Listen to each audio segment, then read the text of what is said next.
There is no doubt about it. Doing something good makes you feel good. And you don't need a doctor to know that, but there is a small study that sheds some light on volunteering, and that's why Dr. Arbaje is here this morning. She's here to tell us about the benefits of volunteering, specifically with senior citizens. Exactly. Like you were saying earlier, we know that volunteering is good for the people that are receiving the volunteer work and for those organizations, but what we're starting to learn with our research is it's actually benefiting the older adult who's volunteering as well. So that's very important, and that's new information. In what ways is there a benefit? And is it a health benefit? Is it a mental benefit, a physical one, all of it? So all of those things. And what's really exciting, kind of to summarize overall, it seems that volunteering for older adults actually might help slow down the aging process in many ways that are really helpful for older people. So in one way, it helps them feel good, emotionally happy, and like they're providing an important service back to the community. As people get older, they want to feel like they're giving back, and this is one way that they can do that.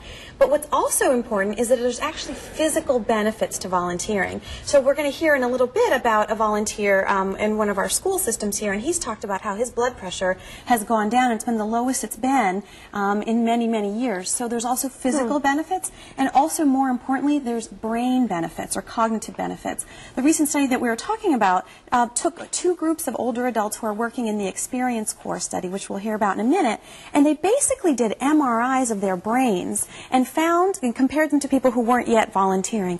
And they found that the brains of people who were volunteering had more function in their ability, they had better function in their ability to make planning, to plan events, to do more executive function. So basically, they found that the brains actually got better. Why do you think that is? Would you have any idea of knowing? So I think it's probably still a little bit unclear, but some of the reasons, it's kind of what we think about. If you use it, you don't lose it, right?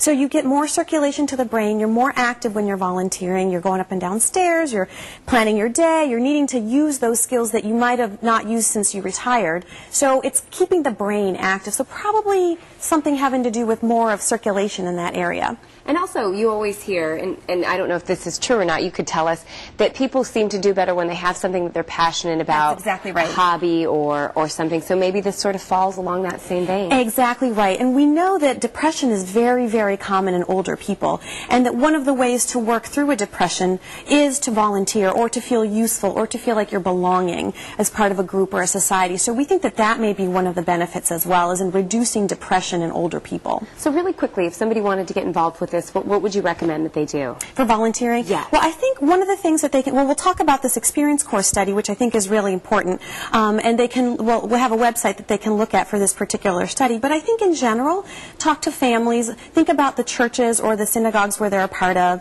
and think about the school systems in their general area. I think that's the best way to get started, is through their own communities. Great. Dr. Arbaje, thanks for coming in. You're welcome. Thanks for having me. You just mentioned a volunteer. Jamie? Exhibit A, here he is, Mr. Maddox. How are you? He's going to be everybody's hero here. Mr. Maddox, 39 years of GM, you could have kicked your feet up and watched Megan every morning, call it a career. Why are you keeping going? Well, what had happened, I decided to go in the Experience Corps on a base of doing a lot of honeydews around the house, daughter dues, father dues, papa dues, everybody's dues. Yeah. And I got taught, I said, let me go into the school. And I met this guy named Mr. Mike, and he told me about Experience Corps.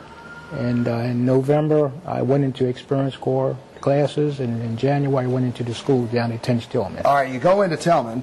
A little rough at first, but you certainly got their attention quickly, didn't you? Now, how is it?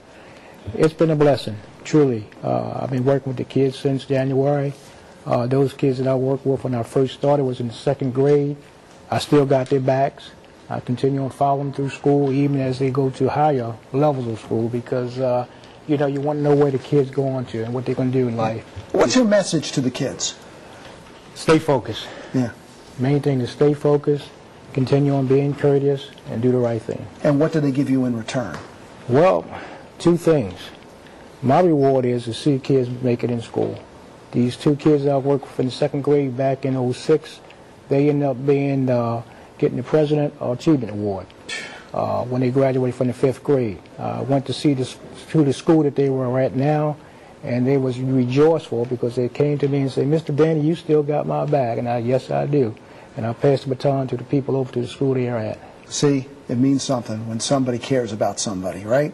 And now tell me about your health. Dr. Arbaje, you said your blood pressure, let me... Yeah, well... Whoa, it's way down. Back in August, I went for a checkup. Yeah. And the doctor asked me, was I still working with the kids in school? And I told him, yeah. And he said, well, for 20 years you've been coming here, and this is the best high blood pressure test I had with you since been here. See, something must be going right. What would you, look in the camera and tell other people who are sitting there watching Megan right now, as they do every morning, what would you do to tell them, get off the couch and get in and volunteer? Well, I know statistics say when you sit down and doing nothing after retiring, especially working on the similar lines in places like that, your blood kind of slows up, it doesn't circulate like it used to be. Your best bet is to get up and start doing something. In the experience school, we realized that we need to help those kids in school because they are our future. It's not about us, it's all about the children. You got their back. Mr. Maddox, thank you so much for coming in here. Thank you. You look great, you sound great. Greater Homewood Community Corps, here's the number if you want to be just like Mr. Maddox, 410-807-1785. Thank you, sir. Thank you. All right, Megan. Mr. Maddox, those students are lucky to have you. Thanks for coming in. Well, still ahead this morning on Good Morning Maryland at 9, a new creation by Mel Gibson is making headlines this morning. A closer look when we return. All right, our close look outside showing mostly sunny sky. Now, our time lapse does show a few high clouds strolling in across the harbor. We're at 54 degrees, a mild one, and we'll get up into the low 60s, but we're also looking for increasing clouds and, yes, a big cool down for the second half of the week. More on that coming up when Good Morning Maryland continues here on a Tuesday morning.